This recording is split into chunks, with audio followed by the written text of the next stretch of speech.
अमृता जी नमस्कार। नमस्कार मोदी जी। आपका बहुत आभारी हूँ। आप मुझे चांस दिए हैं लोगों की सेवा करने के लिए। हम 100% कोशिश करेंगे। आपका चुनाव अभियान कैसा चल रहा है? अभी तो हम निकले हैं तो एक बीजेपी कोई उनका पिता का देहांत हो गया। हम इधर ही आए हुए हैं तो अभी वापस जाके हम प्रचार में ही निकलेंगे। अमृता जी, आप महाराजा कृष्णराय चंद जी की विरासत को आगे ले जा रही है।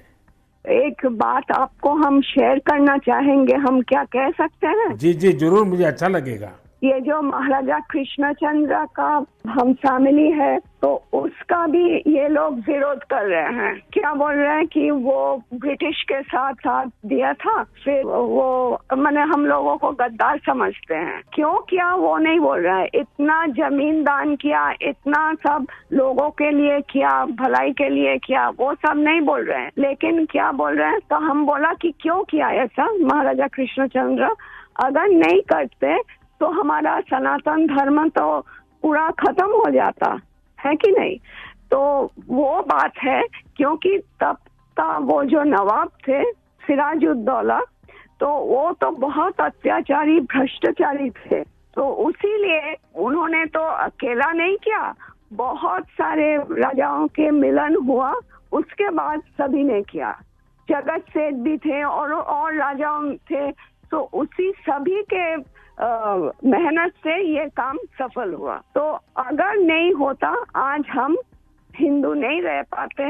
हमारा भाषा दूसरा होता, हमारा वेशभूषा एकदम अलग होता और सभी अलग हो जाते। हम तो दूसरों के अधीन रहते ना, यही बात है।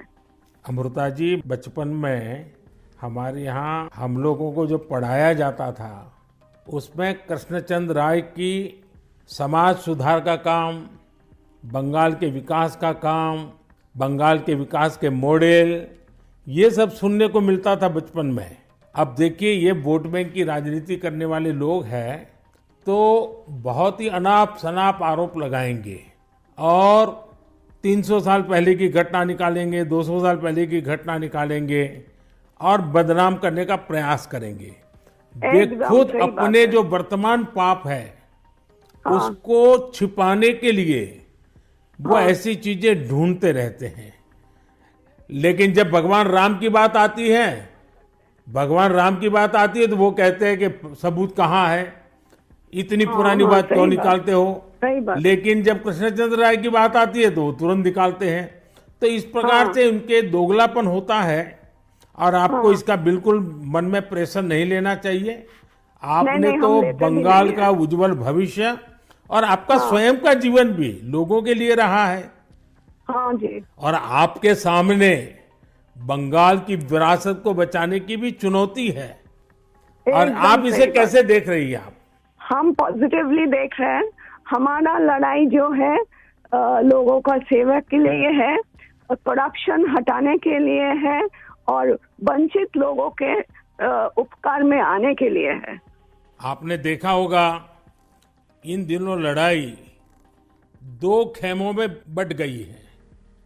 एकदम। एक हमारा खेमा है जो इस देश से भ्रष्टाचार को मिटाने के लिए कदम उठा रहा है और दूसरा हमारे सामने वाला खेमा है वो भ्रष्टाचारियों को बचाने के लिए इकट्ठे होना, एक दूसरे को बचाने के लिए लड़ाई लड़ना, आरोप करना, और जिन्होंने पहले खुद ने आरोप किए थे वो भी उनको बचाने में लग गए हैं। यानी उनके लिए देश उनकी प्राथमिकता नहीं है, सत्ता ही उनकी प्राथमिकता है। और इसलिए चुनाव में हमने भ्रष्टाचार मुक्त भारत बनाने के लिए लड़ना ही लड़ना है, क्योंकि हमारे देश के युवाओं का भविष्य उज्जवल बने, इसलिए भ्रष्टाचार से मुक्त देश होना ही चाहिए। आपको देखकर ही हम आए हैं। जी अमृता जी, मैं बहुत आपका आभारी हूं, क्योंकि हमारी टोली को आपने जब ये बताया तो मुझे जरूर लगा कि मुझे एक बार आपसे बात करनी चाहिए। अमृता जी, बंगाल के अन्य इलाकों की तरह हाँ जी। कृष्णा नगर में भी बीजेपी को बहुत उम्मीद के नजर से देखा जाता है। अब आप वहां लोगों से मिल रही हैं, आपको भी लोगों का उत्साह उमंग फील होता होगा। बहुत जनों ने बोला उन लोगों का डीए अटक गया। बहुत जनों ने बोला स्कूल में भर्ती कराने के लिए लाखों का पैसा चाहिए। बहुत जनों ने बोला हमको कि हमको बोला था कि घर देंगे, नहीं दिया। तो क्या बोले इसको। अमृता जी, मैं आपको एक बात बताता हूँ। हाँ जी। मैं एक लीगल एडवाइस ले रहा हूँ। हाँ, प्लीज बोलिए। हमने बंगाल में ये ईडी वालों ने करीब 3,000 करोड़ रुपया इनका अटैच किया हुआ है। अब ये पैसा गरीब आदमी का पैसा है। किसी ने शिक्षक होने के लिए पैसा दिया, किसी ने क्लार्क होने के लिए पैसा दिया।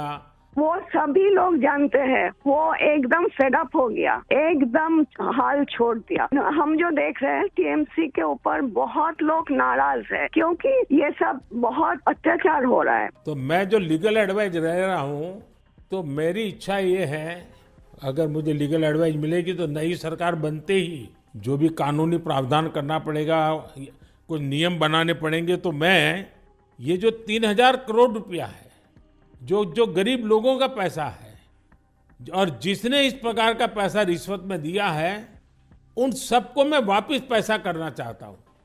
तो आप पब्लिक में जरूर बताइए कि मोदी जी से मेरी फोन पर बात हुई है और उन्होंने कहा है कि बंगाल के लोग विश्वास करें कि जो 3,000 करोड़ रुपया ईडी ने अटैच किया हुआ है, वो 3,000 करोड़ रुपया गरीबों का पैसा है बंगाल के, और वो उनको वापस देने के लिए कोई न कोई रास्ता मैं खोजूंगा। ये जरूर बताइए आप लोगों को। हम बोलेंगे।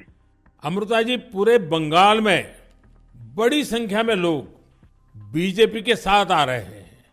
जब आप क्षेत्र के लोगों से बात करती है, वो क्या बात करते हैं? अपनी अपेक्षाएं आपको बताते हैं क्या? हाँ, बताते तो हैं। आपके कामों पे हमारा भरोसा है, ये सब बताते हैं। और हम पूछते हैं कि महुआ मैत्रो का क्या होगा, बोलो उसको तो जेल ही जाना है। अच्छा, लोग बोलते हैं। हाँ जी। अच्छा, ये मोदी की गारंटी को लेकर आपके लोकसभा के क्षेत्र में लोगों तक बात पहुंची है? हाँ हाँ, हम तो बोले हैं। तो बोला मोदी जी की तरह हमारा भी गारंटी है, हम जरूर कोशिश करेंगे आपका सेवा में आने का। अमृता जी, मुझे बहुत अच्छा लगा आपसे बात कर करके, और मुझे विश्वास है कि आप विजयी होकर के आपके परिवार की जो बंगाल की सेवा करने की परंपरा रही है, उस परंपरा को आप आगे बढ़ाएगी।